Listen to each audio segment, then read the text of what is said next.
Good Saturday morning, everyone. I've been told that the show is lacking intro music, so I've been the votes are in. I've decided this is how we're going to start our Saturday morning excitement, because in this journey we have only just begun to live. Yes, sober. My kids are wanting to kill me right now for doing this and embarrassing me. My son wanted Guns N' Roses, Paradise City.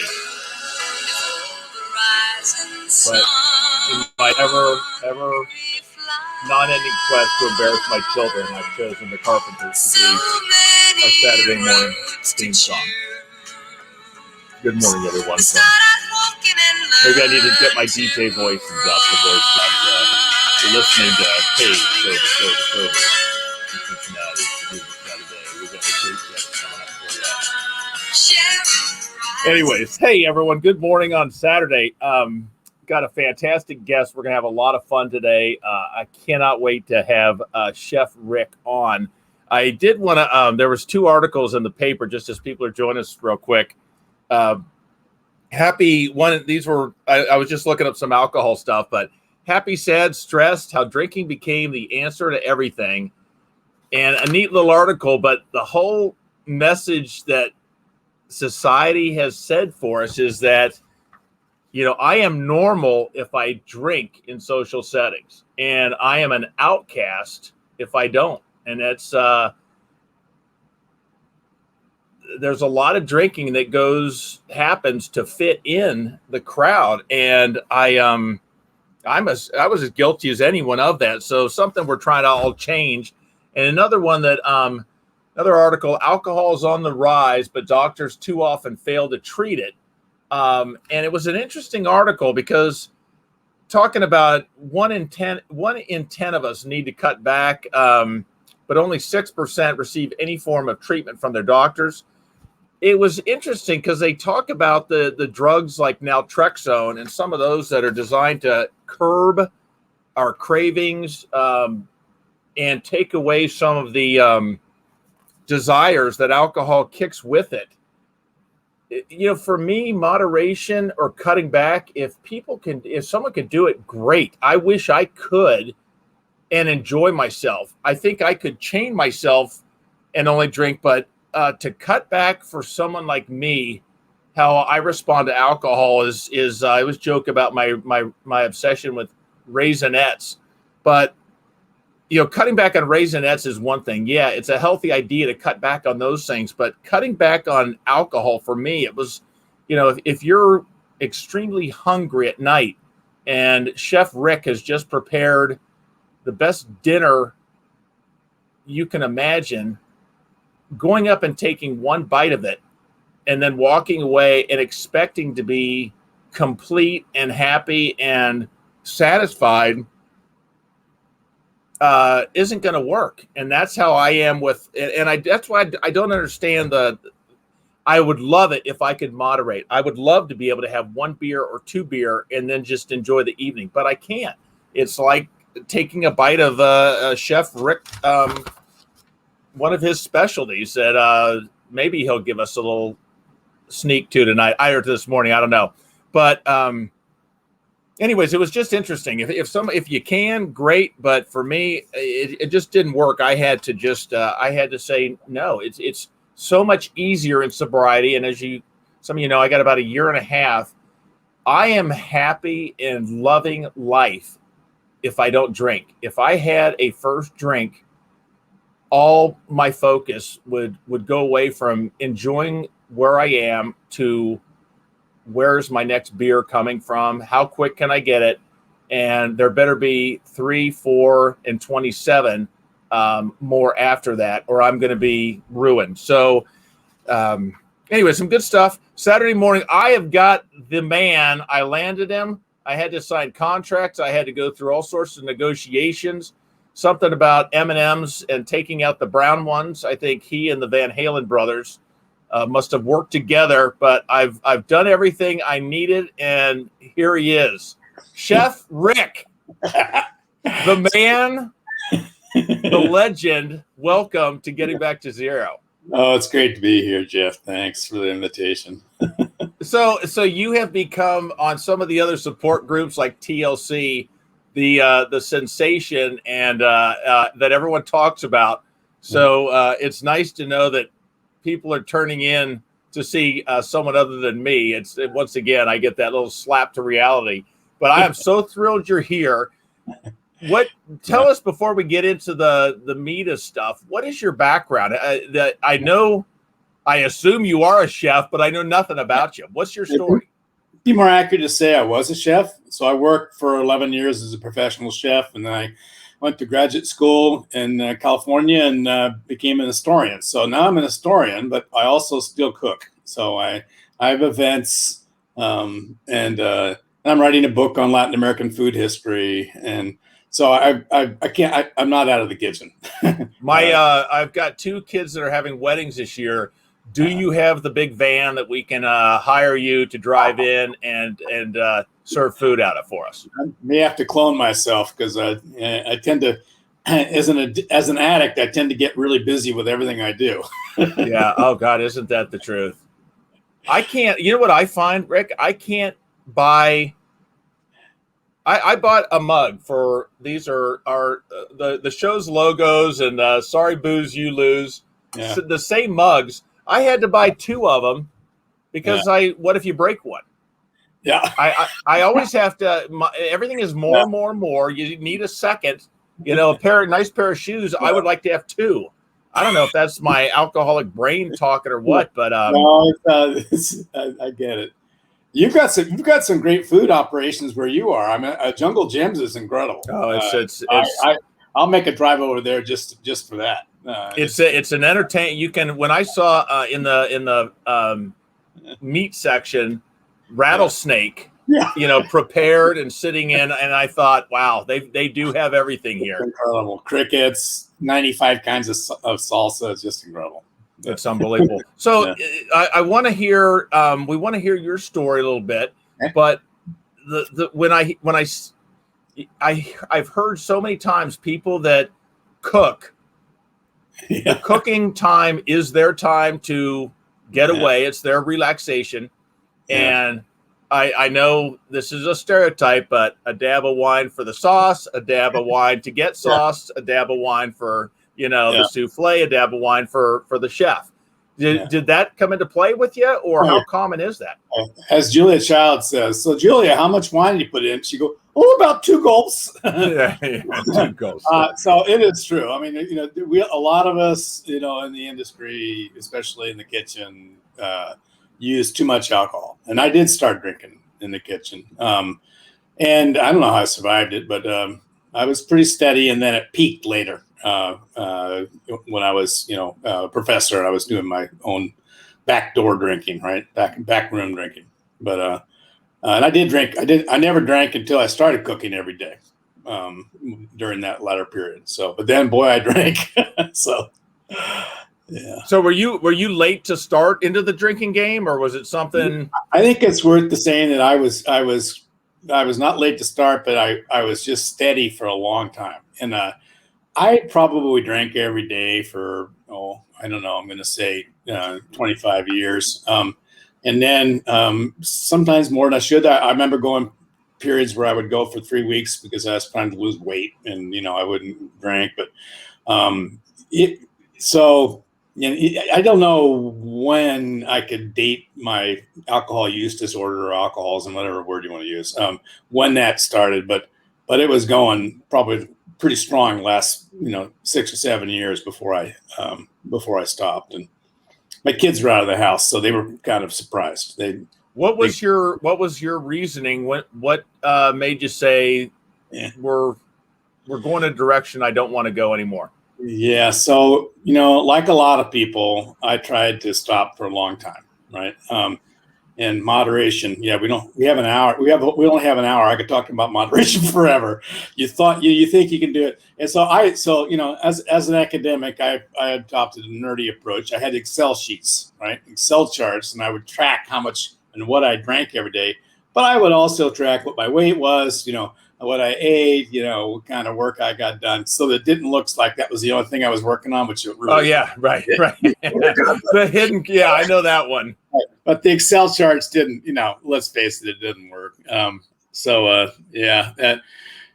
I was, slowly, I was a very functional alcoholic. I mean, I won multiple awards for my teaching.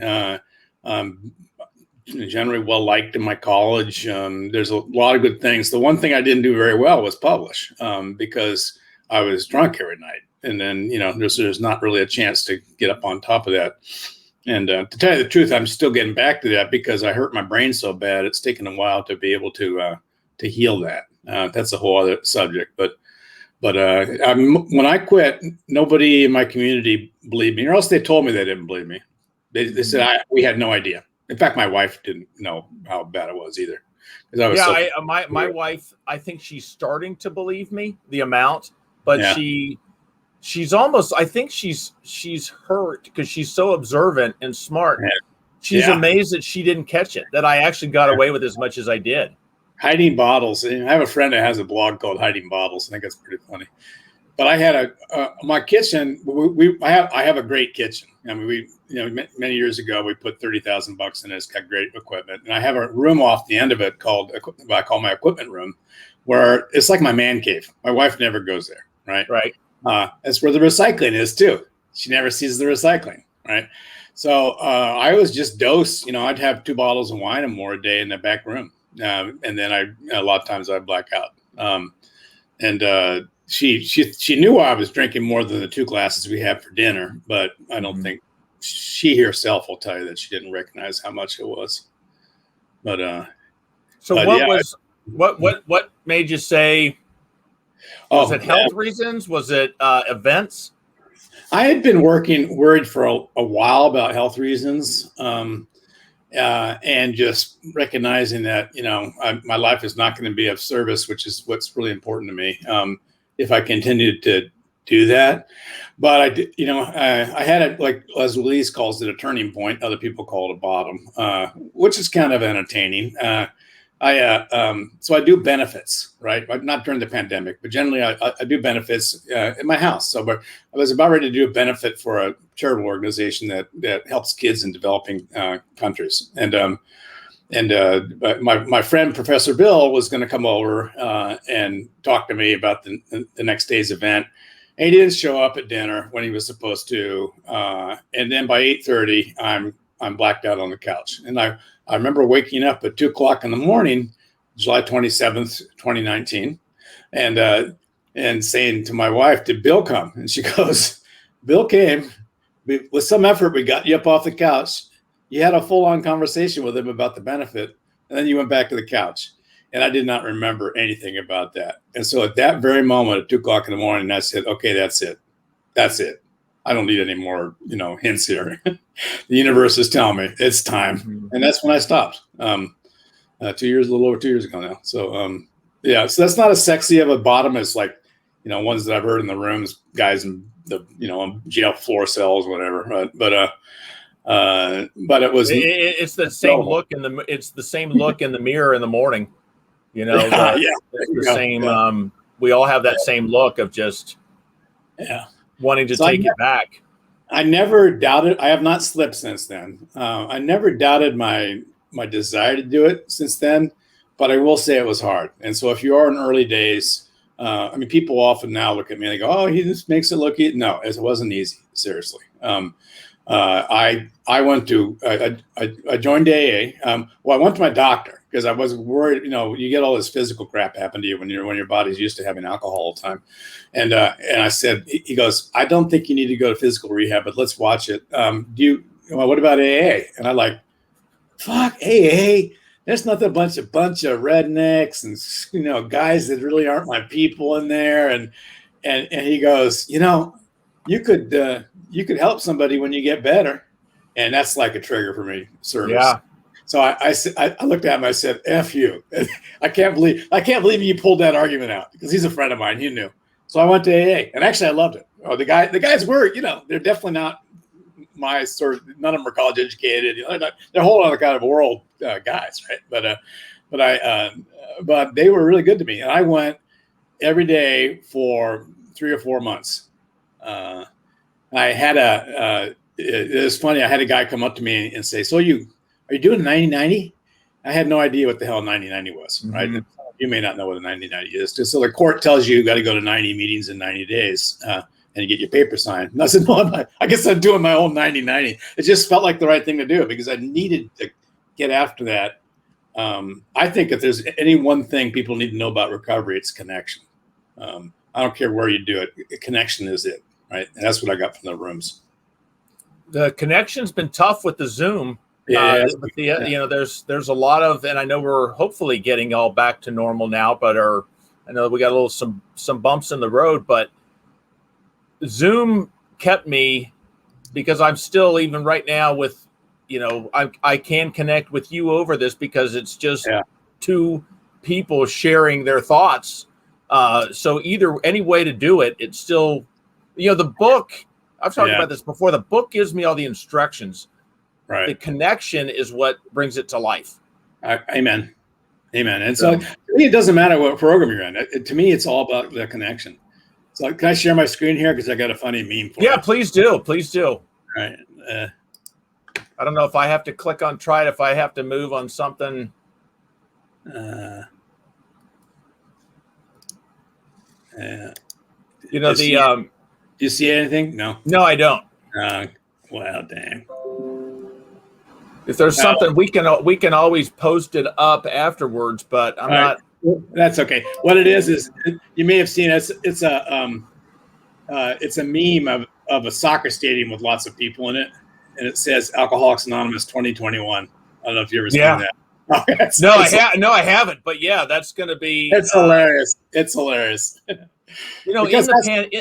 the pandemic, the two, a lot of businesses were killed. In the cooking industry, I'm sure you're aware of it with restaurants. But alcohol's places that sold booze and AA or recovery centers, I think that was the stock to buy. I'm 2020. I'm awaiting the alcohol sales report. I have a feeling it's going to be obscenely high. Yeah. So a lot of people have been dosing. And it's hard during the recovery to the pandemic to get clean. I started before the pandemic, so I was blessed for that. But it's been hard for people. And I do think that, opportunities like this or Zooms on TLC, the other group I'm with is I Am Sober, and that's an app. But a bunch of us have started Zooms on that and have about 30 people or so. But those kinds of connections, or for that matter, Zooms with AA, is better than sitting at home, seriously, and just reading the book. I want you to answer something, because you can go back to me 2 years ago. You said recovery was hard. Yeah. That it's great, but it's hard. Rick, I don't like hard. I'm serious. Hard scares me. It depresses me. I want where's my gabapentin that I take for restless leg syndrome. I want one of these. I don't want hard. I want to take that and solve the problem and wake up. So how do you address? Yeah, I don't want to do it if it's hard. Hard is, I did that with football. I dreaded the start of this. I dreaded practices because they were hard. I didn't want to do them. Yeah. So it's a lot like that. I mean, it's a lot like that. And I was on the O-line too. There's nothing fancy about being on the O-line. Nobody knows your freaking name. So everyone knows the quarterback. It's nothing but hard work, right? And so you had something, I'll bet you fell back on that memory because honestly, as I think as Glenn Doyle says, we can do hard things. But yeah, it's not easy. I be honest with you, I've been working with a friend of mine in England who for about 8 months now, and she finds it real hard when she gets to 3 or 4 days. And at some point, I can't do it for anybody. What's your advice? What did you tell her? These are the magical things. But 3 to 4 days can happen for me at a year and a half. Right. What's but for someone that's new, what is your we're what do only you tell one her? drink away, by the way. I am only one drink away from being on day one. I mean, Oh yeah. that is so. I hope people realize that's really true. I mean, I know people from the rooms who slipped after 10 or 15 years. So, but what I think one of the critical things is get it out of your reach. Ideally, not in your house at all. That can be problematic if the person that you live with or people you live with are in active use. But the first thing I did, I have a very supportive normie wife. So I should say I call normies muggles because why muggles? Because they don't understand the wizarding world of alcohol abuse, right? It's a Harry Potter reference, right? Muggles don't. If you know Harry Potter, Muggles are normal people that don't understand what's going on in the world of wizards, right? I'm married to a Muggle, that's for sure. You are, and the thing is, this is why they have Al-Anon, right? This is why there's no way that as much as I love my Muggle friends and wife, they can't actually completely understand what it is we're going through, right? So we need each other. That is so critical, right? So. But if like my wife doesn't drink that much, so I just said, look, can you just take this shit and put it in another room and don't tell me where it is? And so I had to get it because the further you are between that little thing in your mind that says I can have one and the actual bottle, the better, right? Don't get as my sponsor said to me, if your hands on the bottle, it's too late. So the further away your bottle is, the better, right? And I think. So that's job one. I think that's hard if you're living with somebody. I know plenty of people in TLC and other communities who have partner issues because they're content. One thing I suggested to one friend is buy your husband a refrigerator because he likes beer and put it somewhere else. Besides your kitchen. I can't to this day. I don't want it in my kitchen. I just can't. It makes me feel uncomfortable. I'll bring it. I actually do cook with wine, but I know where it is now. But I go and I get it. I dump it in the pot and I put it back. I can't have it within arm's length. Well, I don't think I'm that risky to pick up, but it makes me feel uncomfortable. So, right.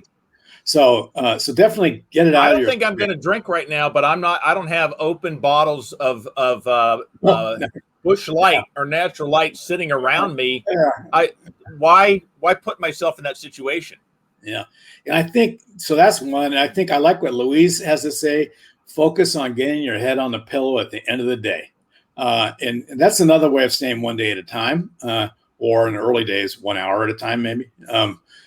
You can't sit here and say, look, I'm going to be sober the rest of my life. No, I'm going to be sober until tomorrow. That's all you can hope for. Right. And do that again. Restart again. I mean, that's not novel. It's been said a bazillion times, but it bears remembering that don't future trip about it. I actually believe I'll be sober the rest of my life, but I don't future trip about it. I'm looking at every single day. Yeah. All right, let me be your problem child because you're on such a you're this is great, but I'm gonna welcome to the world of Jeff. Two things. Doing this today is hard, and you're telling me I got to do this again tomorrow. And I mean, I want to do it one time and have it over. I don't want to have to do it again tomorrow and do it for the rest of my life. I got to do this just for each day is that much. No, I want to just do it once and have it finished. And the other one that when you said, welcome to the world of Jeff, just lay your head down on the pillow. All I saw was me laying in the pillow, wide awake, thinking, how the hell do you fall asleep? All I know how to do is pass out, and you're telling me to go to sleep. I can't sleep without my all my alcohol. So those are the two things I'd throw at you.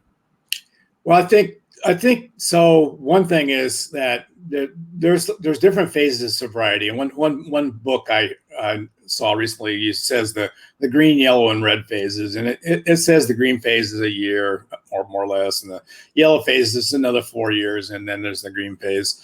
And the principle is that in the beginning, you're really focusing on these cravings, and that's a very different challenge from after, I would say, really 6 or 8 months, not a year. And so those are going to keep coming to you, and I can't, and you're going to fail. I mean, I failed many times, and people fail all the time. those, we call those data points in the TLC, right? But eventually it's got to be up to you. I can't, Anne Lamott famously says, I can't tell anybody to be sober. I can't, right? I can't take credit for it. I can't take the blame for it. And all I can do is be there for somebody. And so, it is, I'm not going to lie. It's hard. It's hard. I'm not going to lie. It's just, and eventually people reach a point where they recognize that they have to do it, because the alternative's a lot. And that takes some of us a long time. Yeah. Right. Yeah. It's, the world is, we talk so many of the suggestions, or in AA you hear the term the steps, but the ways to do it for me are in a perfect world. And that's great, but I don't live in a perfect world. I've got a phone that's going to ring. I've got text messages that are going to come in. I've got people cutting me off in traffic. I've got the bill that came in the mail today that I wasn't anticipating. I've got the roof that's leaking. In a perfect world, I come home and put on my slippers and sit and just go to bed. It's hard in the real world sometimes. It is. And so, I mean, this reminds me of a couple of friends I'm working with, and it's like, well, I've got 2 little kids. I'm too old for this. This is happening, that's happening. And here's the thing, is that all that stuff's going to happen. It's going to happen, whether you're drinking or not. It's just not, this isn't going to go away. I still have challenges. What the hell, right? Those, but the difference is that you can psychologically handle them better with the peace that comes with sobriety. One of the things I loved about the rooms, and I have, I'm open to AA, I'm open to other programs, but one of the things that I got from the rooms was the serenity prayer, which I don't use always as a prayer, but I think about it a lot, which is that, you got to have the wisdom to know what you can fix and what you can't fix, right? So, and then be able to accept what you can't fix. It doesn't mean giving up. It means being wise about what it is that you can and can't do. There's some parts of my destiny I can control. There's other parts I can't. And then, I need to be able to figure out what I can control and what I can't control. Those triggers, they're not going away, whether you drink or not, right? So I think people recognize that at one point or another, come to that recognition, and I can't tell them that, right? They need to figure it out. But anyway, that's all I got about that, as they say. Yeah, no, it's tough because I want the definitive answer, and there isn't one, and that's the one thing I've learned. You talked about AA, and I come from an AA background. There's a lot of people, and I can totally understand it. The 3-letter word that begins with a G and ends with an odd, it comes into the equation, and there are a lot of people, that's where they turn and run. How do you address that? One thing you had said, that it's not, however it's applied, it's not about religion, it's about spirituality, and I don't really know what the difference is, even myself. So how do you address that? So that's a really great question. I do think it's probably one of the, I'm not here to sell AA. I just want to be clear about that. But I think it's one of many programs to look at. But I do think, by the same token, that it's misunderstood on this particular point. AA was actually established, this is often forgotten, in reaction to a more, sort of theologically conservative Protestant tradition that they were trying to get away from, to try to help people who had a different view of what we call their higher power. It can be anything. When I was in the rooms, they said, like, you can use that doorknob over there if that's what you need, whatever you need. You just got to recognize that in some sense, a lot of the power is beyond you, right? And the 9 steps, actually, the nine things mirror this also, right? It's you can't do it alone, and only you can do it. That's like, honestly, that's just lifted step 1 and 2. But on the question of religion, so actually I do have a BA in religion, believe it or not. I thought I was going to be a minister. And a kind of a curious religion called Unitarian Universalism, where we used to joke that we believe in one God the most.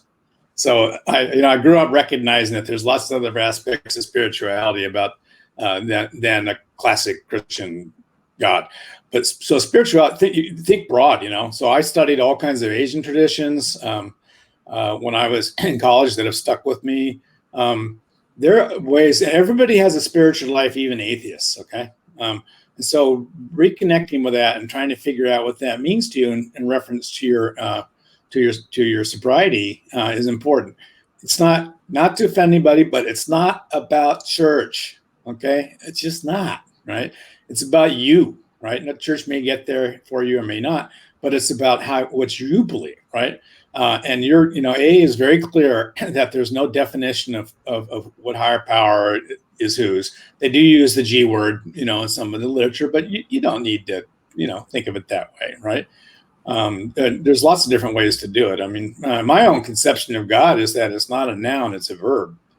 So I understand God when I'm actually acting properly, when I'm actually trying to serve the world. That's God for me, right? And that has been for a long time in my head. So for me to be able to reconnect with that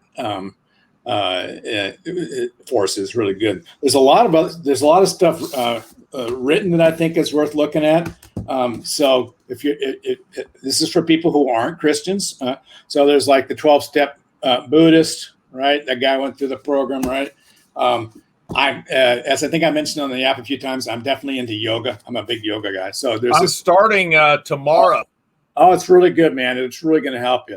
So yeah, call me. I'll call you from the hospital and give you if I can dial. You got to go slow. Seriously, I can just try to dial the phone and with fingers. So yeah, I'm. It's good, I've got man. the jaws of life on ready with 911. It's worth remembering that men invented yoga a long time ago. So you wouldn't know today, right? But it's good. So this guy Rolf Gates actually ties in. This has got 365 different days of the year with reflections that are very influenced by yoga and by Buddhism and Eastern traditions. So there's whatever resonates with you for your spiritual life, right?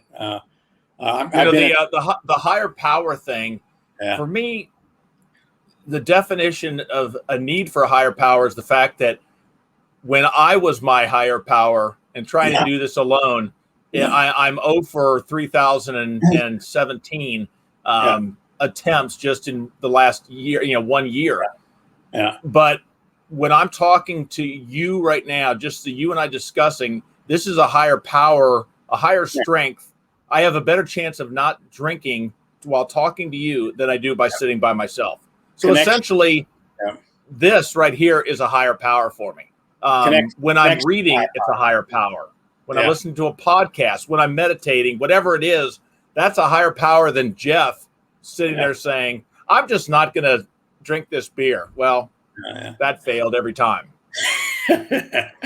Connection is a higher power, it really is. And so I think I do like the 9 things the way it's written. And this I can't do this alone, but I got to do this. I mean, if you can wrap your mind around that contradiction, then you're well on the way, no matter what program you're working in. I think we have to give it up. How do you deal? I heard you say I think the term you used one time was little trickster, but when I think that applies when I'm driving home and I hear this, I start thinking, you know what? God, this backcountry road was where I used to always, have some beers, and wouldn't that be great right now? Yeah. What do you do when those moments, is that the little trickster you were talking about? Oh yeah. And so it's the voice of moderation, right? And be very careful about it, because like a lot of times when people celebrate a year, they start thinking, what the hell, I got this, right? And no, you don't got this. So you cannot, I mean, one of the most curious facts about this whole business is whether you can moderate or not, right?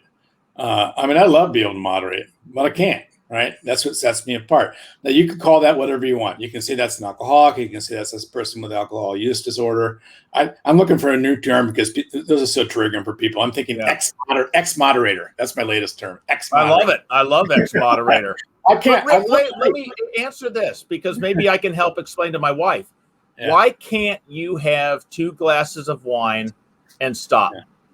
Yeah. So here's another good book, The Biology of Desire. Which I don't completely agree with everything in this because it's kind of going after the disease model more than it should. But the thing is that it shows basically that your system has changed where it can't go back, right? It can't go back, and it's an unfortunate but true fact. And if you can't, you need to accept that, right? That ship has sailed, right? And it doesn't make any sense at all. Like I've got a friend I'm working with, and her husband does not get it. He doesn't get it, right? It's like, why can't you just have 2 drinks? Like, she fucking can't have 2 drinks. That's the whole point, right? So it's just not going to work, right? And either you can or you can't. I've never been more sure intellectually about anything in my life. But you point out that's the little trickster, who's my friend Raulito is the one that told me about this term. But there people have other names. I think a lot of my friends on TLC will call it the wine bitch, or there's lots of names. It's that little voice back there that says, "Oh, I can do 1 or 2. I can do 1 or 2." And how many times do you see somebody making that and ends up doing more research or data points as a result? So I mean that's back there. So I don't want to make anybody a little worried, but that little mother doesn't ever completely go away. So, it came at me. It comes at me every now and then in weird ways, and when it does, to answer your question, I'll tell you exactly what I do. I talk to somebody else who's on the sober trail. I have to reach out and say, guess what? The wine witch just came after me, right? And I'm not listening to it, but in the action of me expressing that and saying that, I mean, last time I talked to somebody who was on 3 days. Okay. Doesn't matter. They understand what we're after. Right. And by saying that and enunciating that, then I can kick it to the side of there's a guy in my local meeting that said, my addiction is out in the parking lot right now, ready to roll me. It's the guy's got 5 years of sobriety, so it doesn't. It's always there to a certain degree or another, I think. So the person, and I agree with talking to someone is what has totally worked for me. Yeah, I got a friend of mine out on the West Coast that she came home and the wine bitch or whatever it's called started hitting her head, and she didn't have anyone right then. And what she did, I loved. She was in her home, so luckily no one saw her running around looking like a lunatic, but started not yelling but really voicing out loud the questions. What happens? Okay, great, go for that. What's going to happen after you do that? What's going to happen next? What happens after that? What happens?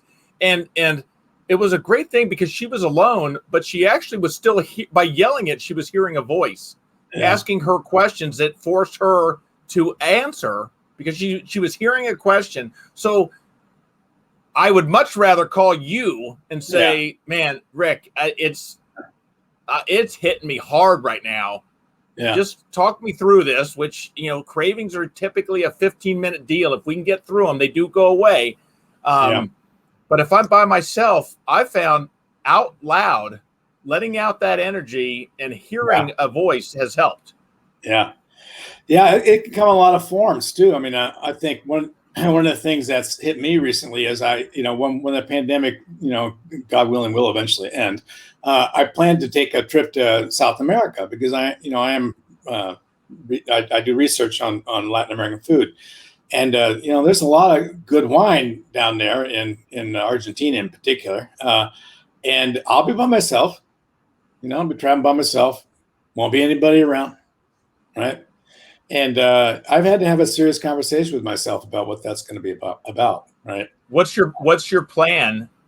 And because I am big on a plan. If I'm going to a Friday night, we're going to a wedding. If I'm going to out, if I'm going to be by myself, I don't care what it is. I make the plan now because tomorrow night or when I'm at the wedding, I have no ability to make a plan or decisions. I have to make the plan when I'm strong. So what is your plan for that trip?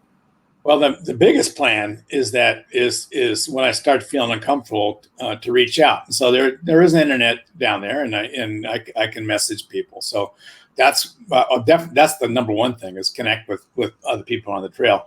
If not my sponsor, it is somebody else. I mean, you'll notice in TLC, for example, a lot of people throw their numbers in the chat when somebody's having a hard time. That's sponsorship right there. I'm just going to tell you, right? And so they're there for a reason, right? Because it is powerful to connect. So that's the most important thing, is that even if I'm in Peru, I'm going to connect with somebody, right? I also think I'd like to go to some recovery meetings down there. I've been to one in Mexico City that was a real gas.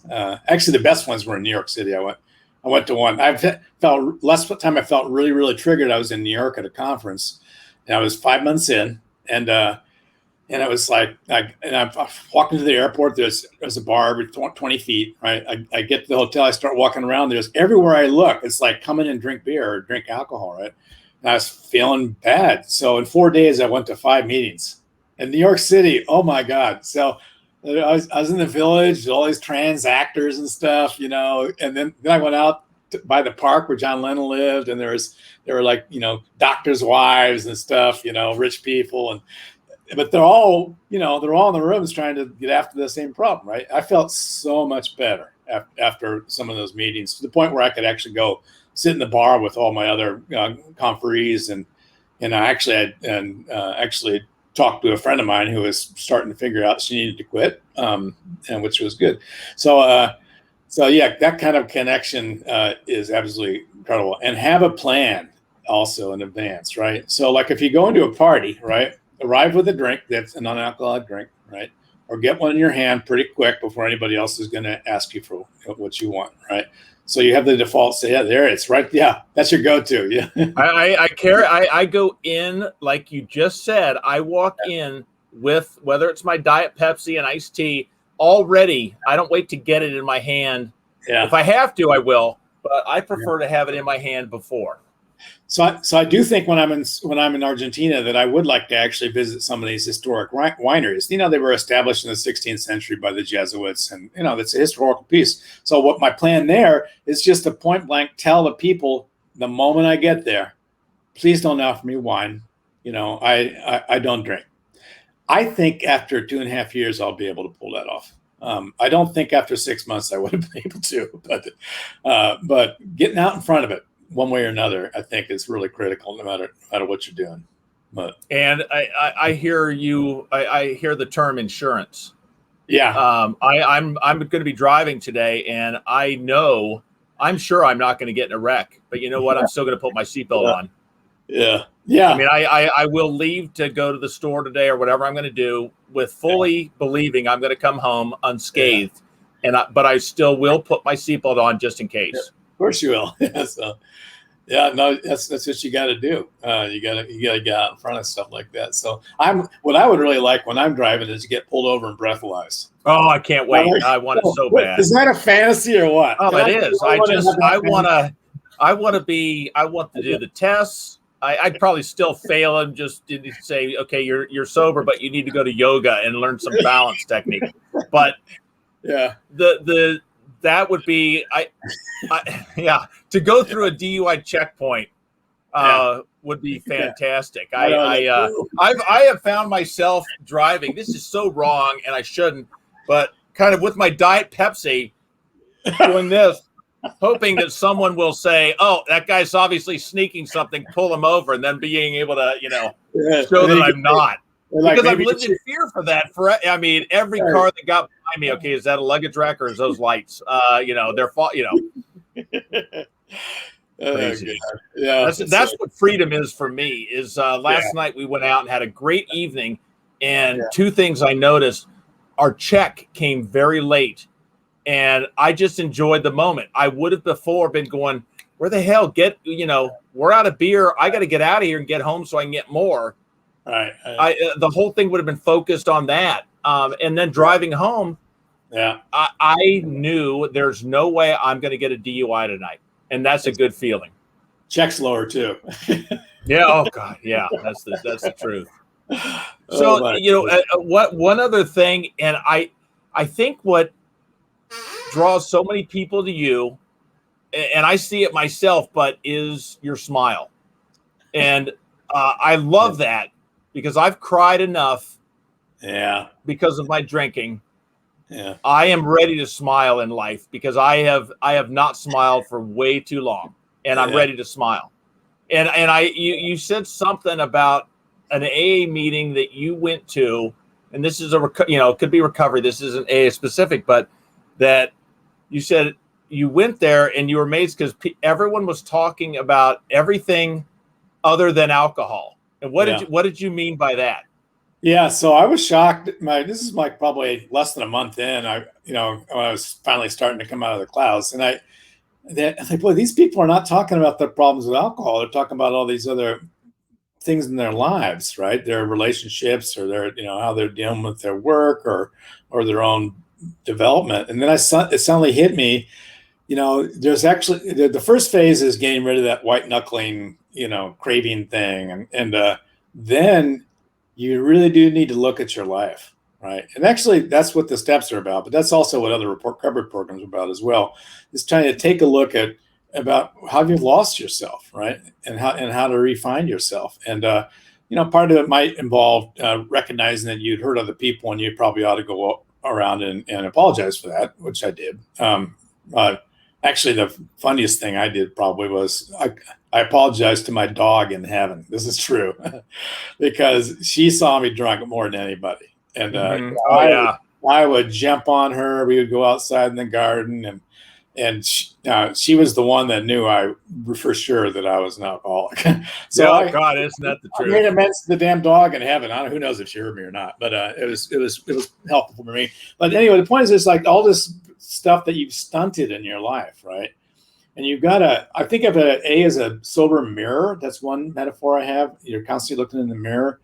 And it's a whole moment, kind of ongoing moment of self-growth where you're just, I feel like becoming an adolescent again in some ways, right? Mm-hmm. Yep. And so many things, sometimes with the help of other people and talking, but also just sometimes with my own self, reflecting on how, who I am. And so that does result after a while, I think probably for me after about a year, in a really, really good sense of peace. And I'm not just saying that to be blah, blah, blah, whatever. I really started sensing that. And I did start, some people say you start having a spiritual awakening.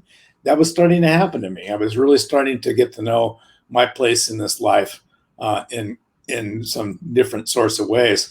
And that's why I always seem to be on a freaking pink cloud, right? So, which I realize is irritating to some people sometimes if they're not on the pink cloud, right? Yeah. If you're on the other side, it's like, damn him for smiling. I'm miserable here. And there's sometimes like I'll be in a meeting, TLC or wherever, and and people have got really emotive kind of shares. And I don't think I should talk right now because I'm not really feeling that. But and there's some really heavy stuff that happens. I love TLC. That's incredibly. Yeah. The Luckiest Club with Laura McCowan. If anyone's isn't aware of it, TLC.com or the Luckiest Club. Fantastic support group. It's where I still love it. It's just a great place. But yeah, I always get followed. I'm always right after someone, and I'm all excited to talk about what a wonderful, how great this my life in recovery is. And it's right after someone that's had a horrible tragedy or something. And then by the same token, they're like, why do I have to go after Jeff? Right? It's like, that's what they'll often say, that kind of thing, right?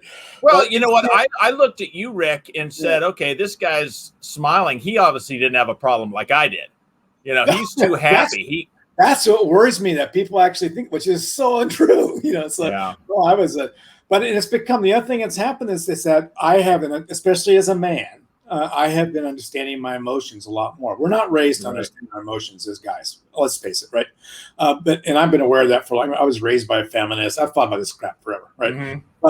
But I was really, and so to the point where for TLC, I've got this. Some of you know this. I've got this right next to my computer because there'll be stories sometimes that'll just hit me, and I wasn't like that before. And you know what? It's a good thing. So smiling or crying, one or the other, right? Well, I've done enough of that. I'm ready for the smiles. So I love I'm ready to laugh as much as I can. It's funny.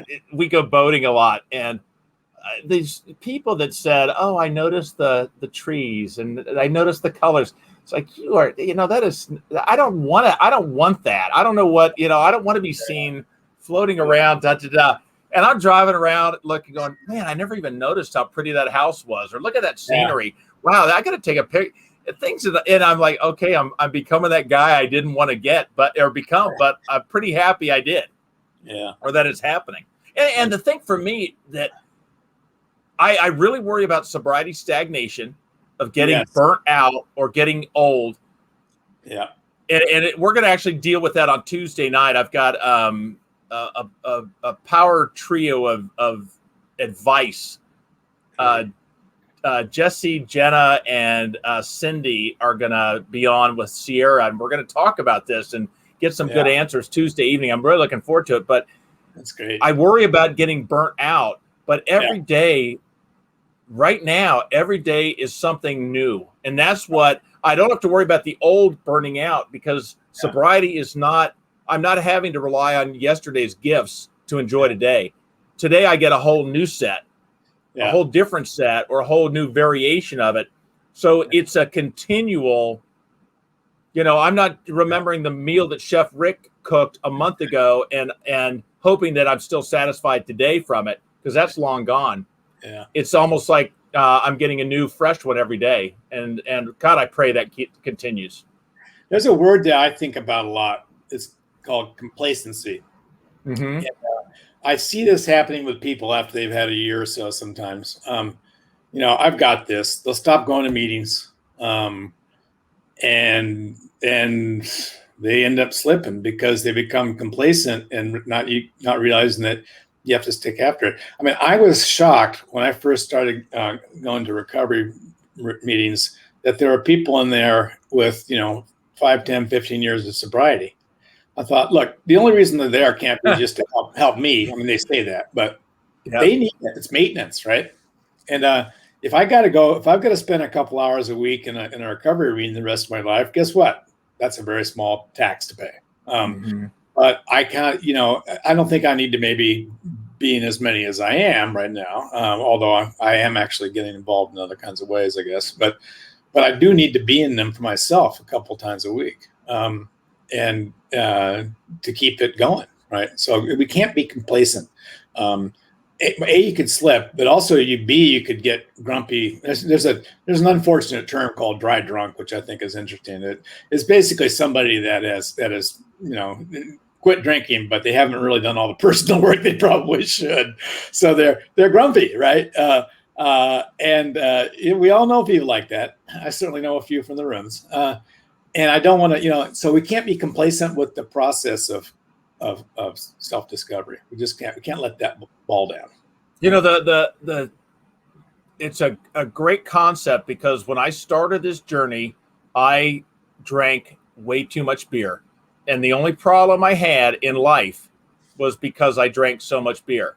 And then I got this program, I quit drinking. I realized I've got a lot of me that I have to fix. And that's, I think everyone looks at that alcohol is all that needs to be taken care of and everything's going to get better. And it's not, but alcohol prevented me from being able to get better. Yep.